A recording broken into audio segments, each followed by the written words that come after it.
stop me now, they won't stop me now, they won't stop me, no. They won't stop me now, they won't stop me now, they won't stop me, no.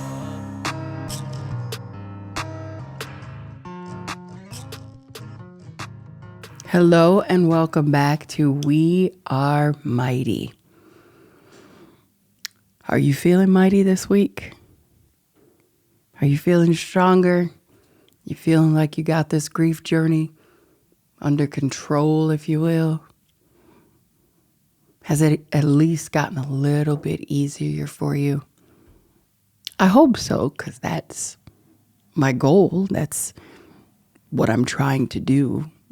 I know a lot of it is just listening to what I deal with, but it's just my way of letting people know that you're not alone in this journey.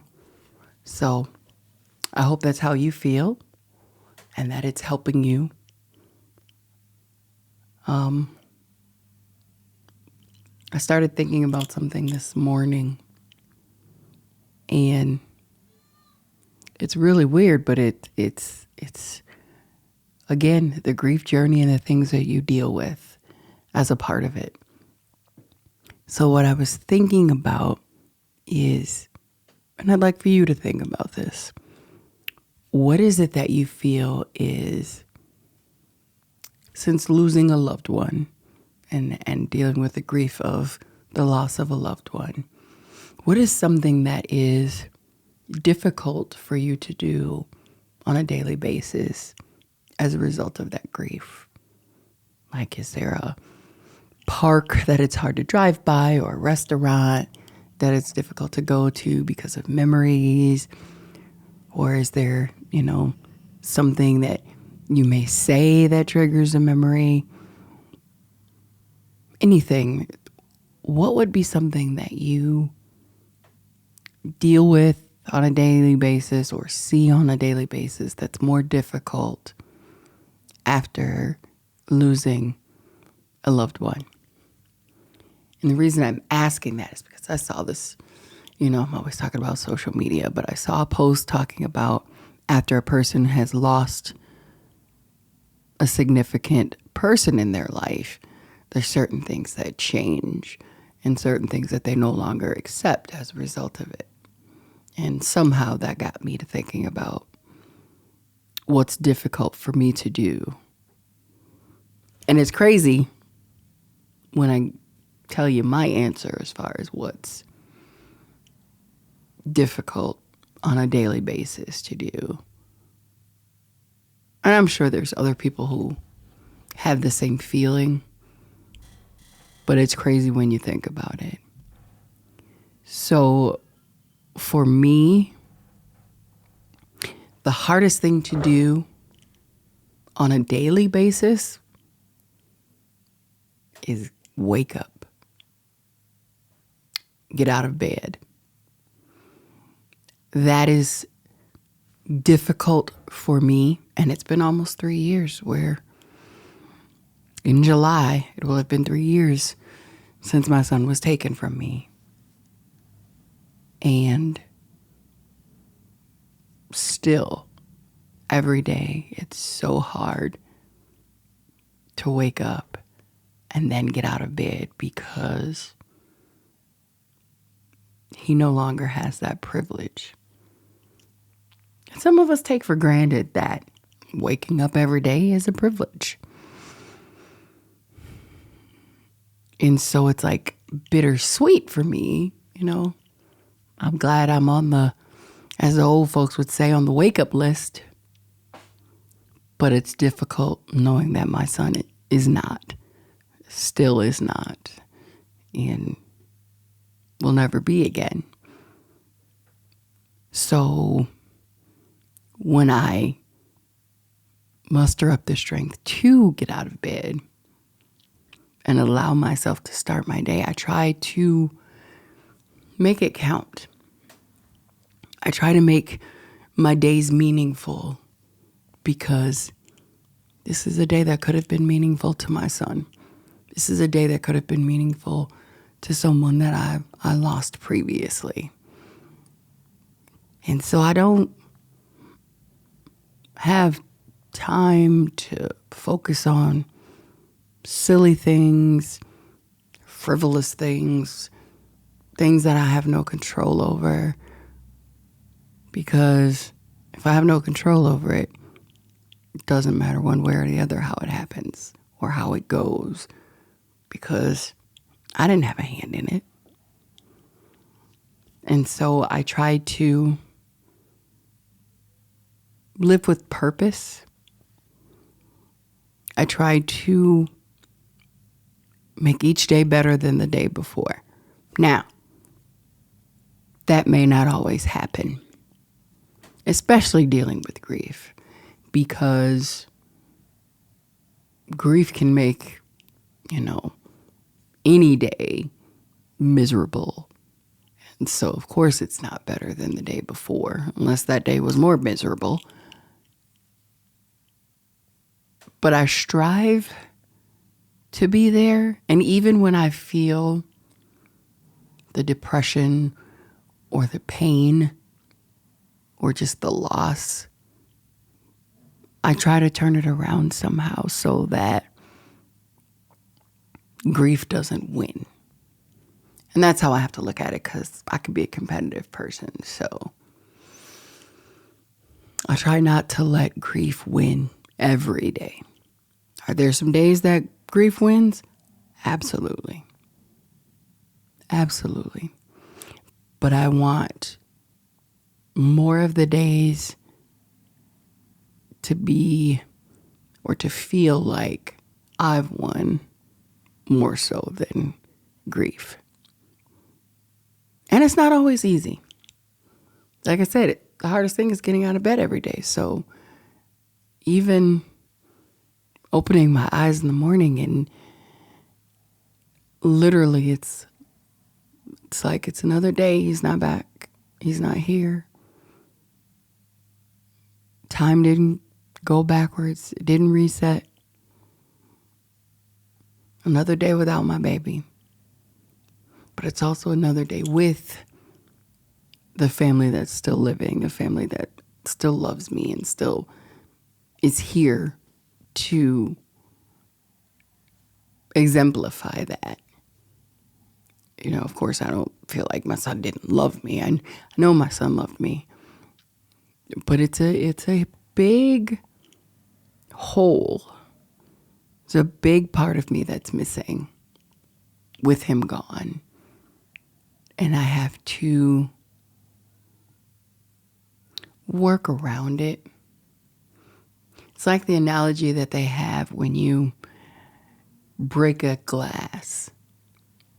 And you can pick up every single piece and glue it back together, but that glass isn't the same.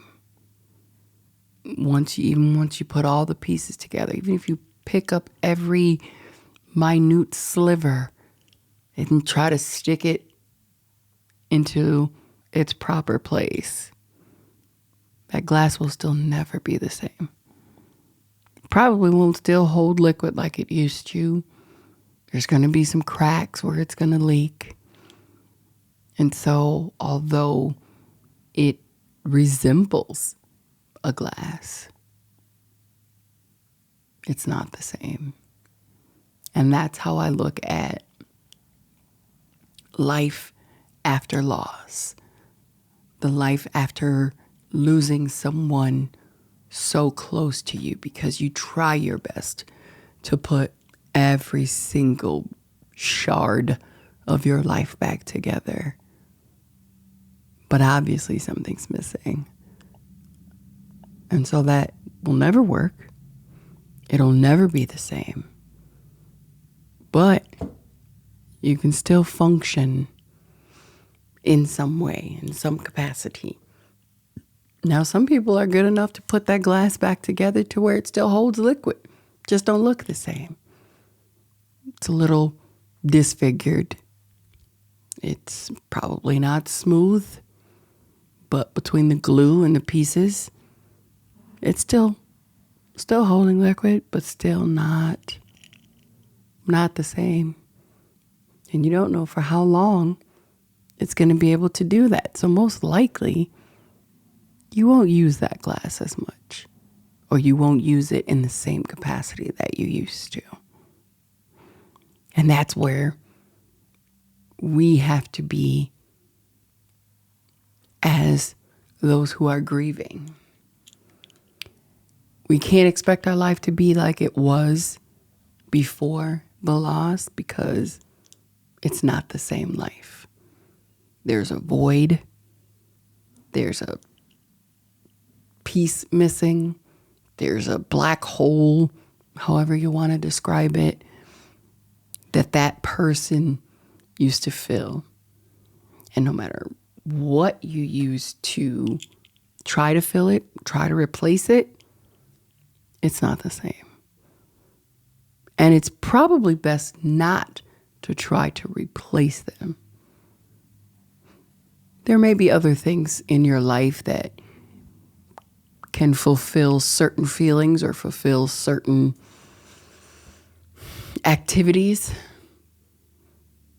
but the loss of someone that you love, nothing can fulfill the void that leaves. And so I'm trying to figure out if there's a way to ever make it to where it's not difficult to wake up. Because that's a crazy thing to think. It's so hard to wake up every day. Not that I have difficulty waking up. The fact that I did wake up is still hard for me. And it's not that I don't want to wake up. Let me make that clear, Lord. I'm not ready to go. But it's difficult to explain, as is most things on this crazy grief journey. And you sometimes don't want to think about it because it'll pull you into that negative space that you try so hard to stay away from. But I feel like if I don't allow myself to go there, that I am not forgetting, but it's almost like I'm brushing under the rug the fact that I lost someone so close to me. And so it's a weird balance of, oh, it's so hard to wake up. Oh, I don't want to think about this loss. I don't want to think about this pain. I don't want to go to that dark place. But if I don't go to that dark place, am I losing the memory of that person? Am I, like I said, sweeping it under the rug? Am I forgetting them? And it's like a teeter-totter. What's the best way to deal with this? And again, I'm going on 3 years and I'm still trying to figure out the best way of navigating those days when it just hits me out of nowhere. Those days when I'm fine 1 minute and in tears the next. And I get upset when that happens. And I don't think that's the proper response to it. But I know I'm just upset with the fact of what I'm having to deal with the fact of actually having lost someone in that way, having lost my child in that way. I've lost loved ones. I had an aunt who dealt with cancer, and I remember when she passed away, I was devastated. And it's crazy because she passed away before Miles was even born. So that's how far back it goes that I had such a difficult loss. Now, I did lose my grandmother, but I was young. I remember it. And yes, it hurt, but still nothing could prepare me for the loss and the pain of losing my child. That's something that I would never, ever, ever wish upon anyone. And I know people make the saying, no parent should have to bury their child.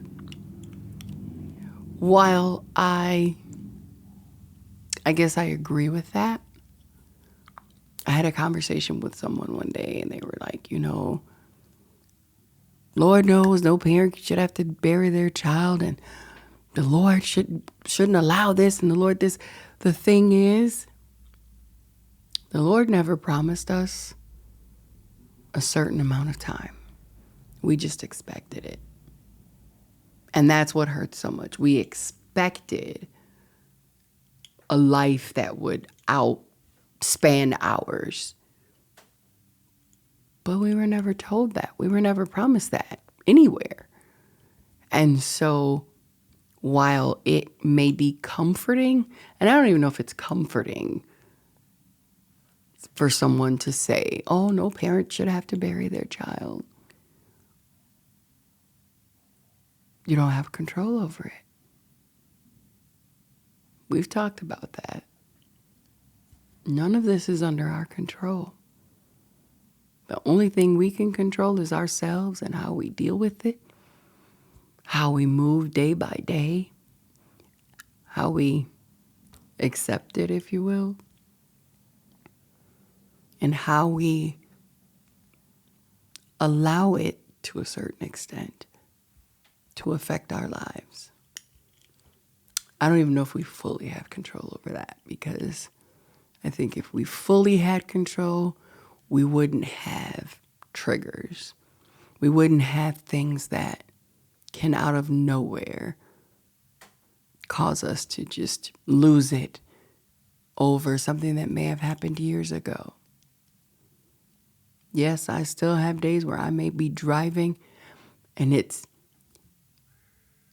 weird to say, but it's easy to say, oh, I drive past the place where my son was killed and it just does something to me.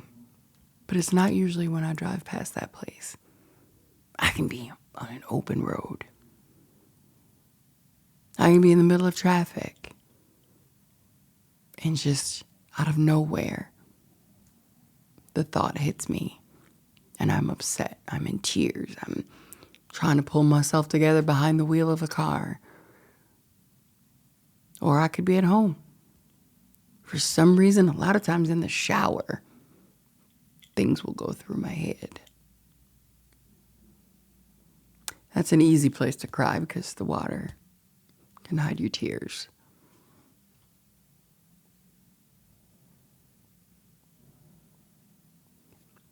I just wonder if that would ever get easier. The whole idea of waking up every day. How crazy is it that something so, I don't know if I want to say mundane. I mean, it's a part of everyday life, right? You go to bed, you sleep for however long, alarm goes off, you wake up. How crazy is it to wake up and instantly feel regret that you woke up?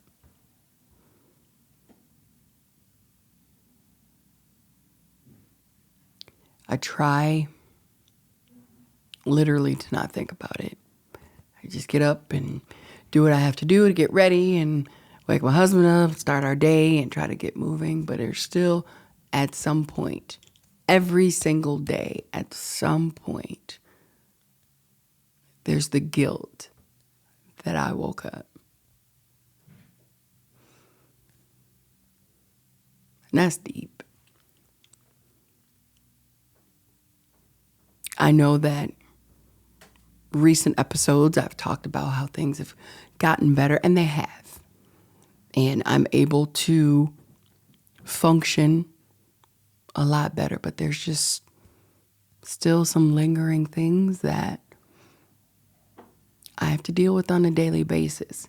And I don't want anyone to think, oh, maybe after 2.5 years, I'll be at that point where I'm just And you may be past that. Your journey's your journey, just like my journey's mine. But I don't want anyone to think that I'm to the point where I am no longer grieving, if you will. I'm grieving every day. It's just a different way that I allow it to affect me. I have my moment of guilt. I have my moment of feeling like it doesn't make sense that I'm here and he's not. But then I think about, I obviously have a purpose. Maybe, as amazing as my son was, he fulfilled his purpose. He fulfilled what he was supposed to do on this earth. And then he left. Because honestly, grief is just selfish. Yeah, that's weird to say, right? But it is. Grief is us dealing with the fact that we lost someone. They're not here for us anymore. We don't know the internal things that that person may have dealt with. We don't know, if there was pain that they had day by day, any of that. They may be, hopefully, at peace. But it's us who are upset because I don't have them anymore. I can't physically touch them. I can't hug them or yell at them even. It's actually selfish. And I've never really heard anybody look at it that way. That's just my perspective. Because what are we upset for? Yes, there is a part of me that's upset that my son didn't get to fulfill certain dreams and didn't get to do so many things that he had planned for his future. But even in that, I'm upset that I didn't get to see those things happen. I didn't get a grandchild. I didn't get to watch him flourish in the new position he had just gotten 2 months before he was killed. Still selfish. And acknowledging that doesn't make it any easier. Doesn't make it any better. Just makes it real.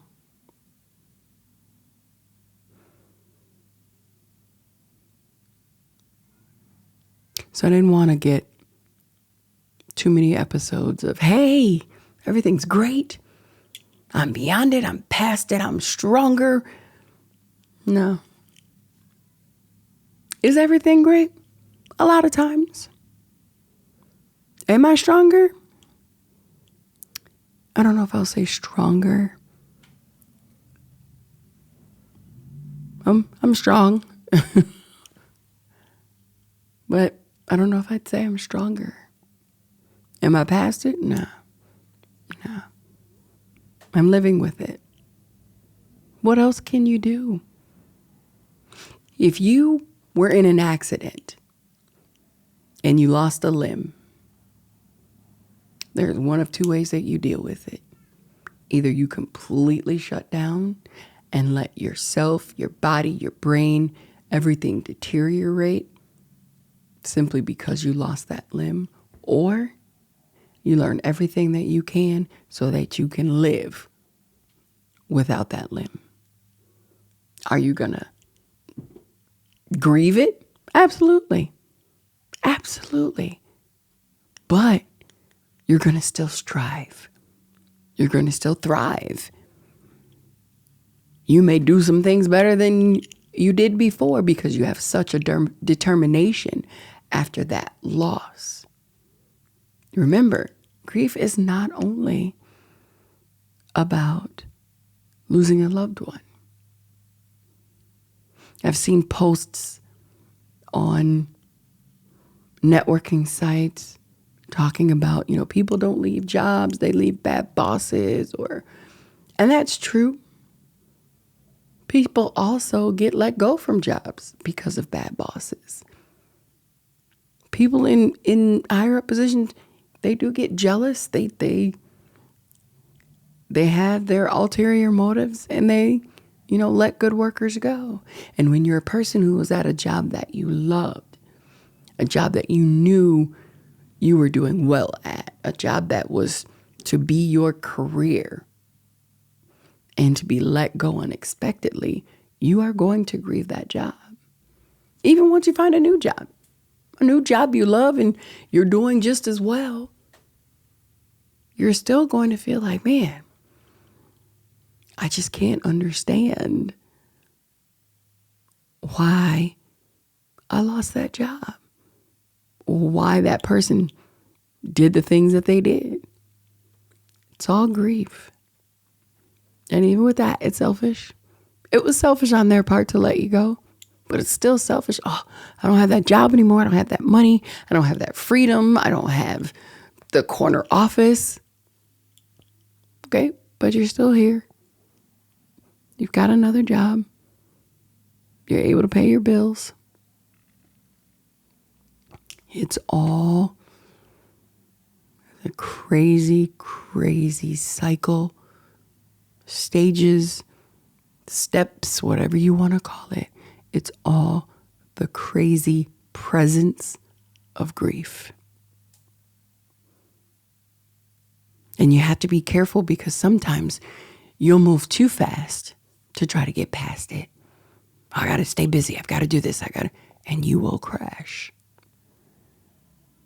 And sometimes that crash can be harder than the initial feeling of grief. Ask me how I know, because I've been there. We have to be careful. We just have to take it head on and stay vigilant, stay strong. And it's funny, but yes, I'm still talking about the grief journey. One day I'll wake up and feel like, hey, I'm awake. This is great. I miss my son, but I'm here. Let's tackle this day. Now is not the time. I'm not there yet, but you know what? I'm sure it'll come. I'm sure it'll come. And whatever it is that's difficult for you to do on a daily basis as a result of your loss, one day you may be able to do it, and it's not hard at all. Just keep pushing. Keep trying your best to understand how to navigate this crazy cycle of grief. Because it's a daily struggle. It's a daily journey. And we don't always get it to go the way we want it to go.